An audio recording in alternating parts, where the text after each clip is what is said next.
Hello, one and all, and welcome to the In-Text Citation page here at Northwest Indiana College. Today, we are going to go over how to do in-text citations, obviously. And when you're first starting off, it can be confusing. It is confusing and can feel complicated. And the point of this page is to simplify it. And the way we're going to do that is talk about what's called introducing your quote. And that's what we're doing with in-text citations. We're referencing where our quote is coming from, which source, and where in that source. And sometimes it's not always quotations, but we're going to focus on quotations today because that's a good starting point. Now up here at the top, I have an example. We're going to go over how we get to this point, but it's good to have this reference up here at the top in case you need to quickly come back to it. And it gives an example of where everything is. Now, this guide is step by step, so let's take a look at these steps and go through them one by one. Now, there are three things you need before you begin introducing your quote and putting in the in-text citation. You need the author's last name, the publication date of whatever source you're using, and the page number. Now, I have this down here. If you can't find the date or the page number, it's not a problem. There's specific ways you put those in your in-text citation. And we're going to go over the formatting. Obviously, we haven't started that, but just know you can reference this if you can't find the date or page number. Sometimes it's the case with web pages, or obviously if you're watching a YouTube video and sourcing that, there's not going to be a page number. And those are just some examples among many. But you can come down here and reference this if that is the case with you. Now I have another example here, and they're color-coded to correspond with what you're looking for. We're going to go over an explanation in step 2. For now, let's just pay attention to where everything is. We have our author's last name here, the date of publication here, our quote, and then the page number. So let's just pay attention to where those are before we get the explanation. I'm going to skip this. This is just how you do the reference citation, which you may or may not have gotten to yet. It's just a resource you can use, mybib.com. Now, we have a citation generator, an in-text citation generator right here. And what we're going to do is try it out ourselves. And again, let's pay attention. So I'm going to do the first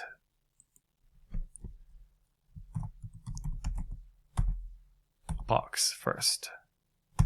So as you can see, I have the source information here with the last name, the publication date, and the page number, the three things we need.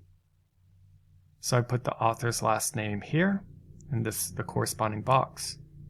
And you'll do likewise for the publication date and page number. And I'm going to pause here in the video for a few seconds. You can hit the pause button on the video yourself. Fill in these boxes, and then we'll look at the solution together.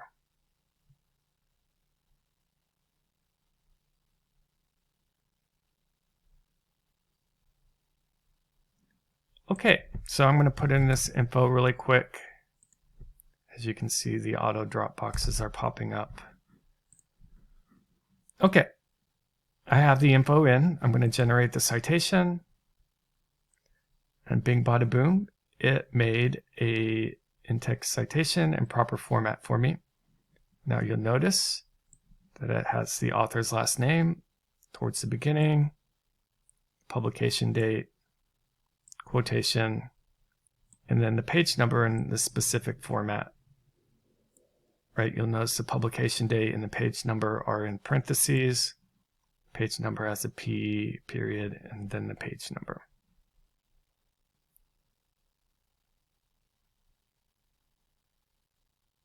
So let's get more into the nitty-gritty. Now, I mentioned introducing the quote, and what I mean by that is we need a lead-in before we have our quote. And the lead-in comes at the beginning of the sentence. And as you can see, I have a few different examples. So let's take a closer look at this lead-in. So according to King, so we'll put the author's last name here. We don't need to put the first name of the author. We can just include the last name. And then always following the author's last name, you are going to have the date of publication. Now, there isn't a one-size-fits-all lead-in, and also you don't want to use the same one every time. These three examples right here are some of the most common lead-ins. So as King, and then of course the publication date right after, in parentheses, writes, and I didn't specify this, but obviously the publication date is just the year. You don't need to put the full date. As King writes, and then you would have your quotation, and then you would have your page number, as we've gone over. Another way to have your lead-in is King, 2005, claims that, and then you would have your quote. Now, we have a list of common introductions, and then instances in which you may use them. We're not going to go over all of these, and you may want to just start with the fundamental ones, but we wanted to include some more case-specific examples so you can go through this. And we didn't, in these examples, we didn't put the actual author's last name and publication date. We just have in brackets where those pieces of information go. So take a look at that. It'll give you an idea, but what's more important right now, as I've mentioned, is just making sure we're getting a great start to doing this for the first time.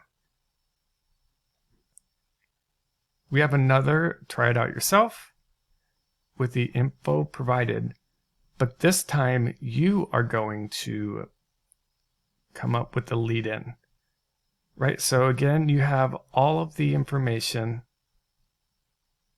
that you need. And then we give two sentences that you could potentially use in the format I was just talking about. But you could also use your own example or click the drop down and use one of those examples. So again, I'm going to pause here, and I would encourage you to pause the video as well and fill out the box.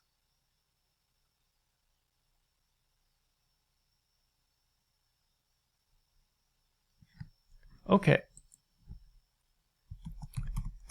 So I'm just going to do the first one according to Baggins and then put in the date. So this is just one way you could do it, right? Or if we were going to do the second bullet point, Baggins states that, and didn't provide the quote here, it's going to auto-generate it for us. We're just putting in the info now to get a strong sense of what it will look like.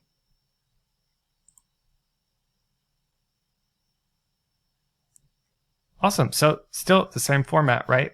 We have our lead-in, which includes, as always, the last name. In this case, because of the way we worded the lead-in, the last name starting at the front as opposed to the end of our lead-in, publication date, the quote, and then the page number.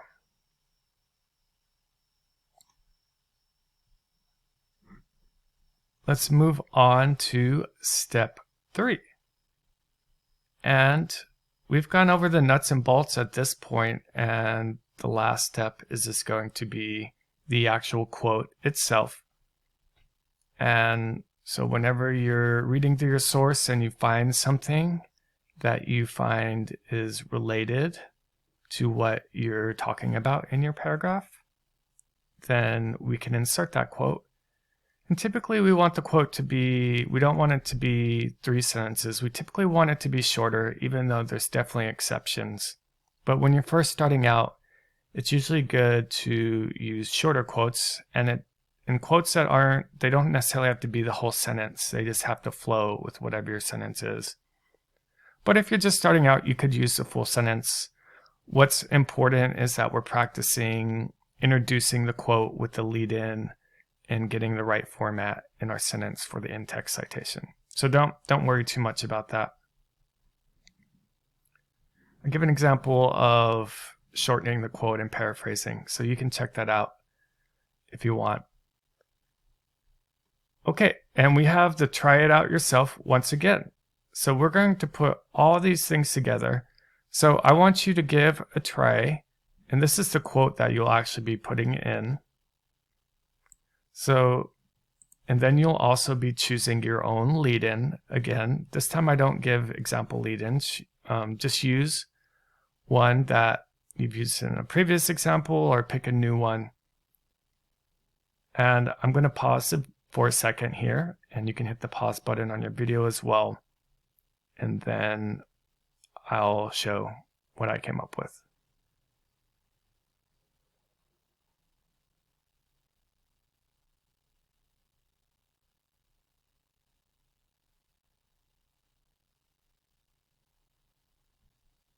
Okay, so let's do this. I forgot to mention, and you'll see this, as of right now, fall quarter 2020-25, the submit button takes a second and doesn't have the little swirly waiting thing. Working on fixing that, but I wanted to get this page up. So if you haven't clicked submit yet, you'll see what I'm talking about. I'll just do it this way. Mir claims that, right, so this is just another way to introduce a quote. Last name, date, as always. Now I'm putting in that quote that is provided climate change is a significant political issue, end quote. And then page number, we want to make sure that we're putting P dot, as I mentioned at the very beginning, just a reminder. And that is what it will look like. Let's click submit. And usually it takes about 5 seconds. Yours could take a little longer. So it's telling me it's correct, right? And let's try putting it in an incorrect way. So, and see what happens. Let's not do parentheses on the date.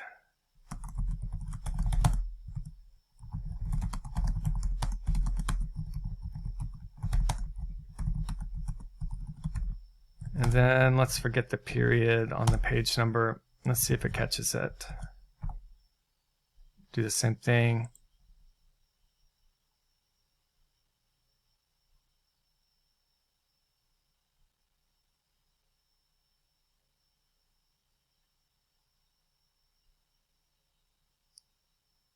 Taking a little bit longer this time, as you can see.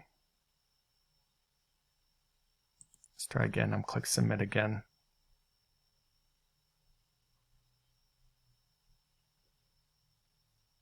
Okay. Took about 12 seconds. Okay, so it's pointing out the things I missed. So proper parentheses around the year and a period after the P, right? So got to have those parentheses for the publication date, and then the period after P P obviously signifying page. So this APA narrative citation checker is actually, as you're writing your essay or practicing writing in-text citations, it's something you can come back to. Just come back to this in-text citation page and scroll down to the bottom and check your citation, and it will let you know whether it's if it's correct or if there's an issue with it. All right, so this is an introduction, like I've said, to in-text citations and lead-ins and the bread and butter.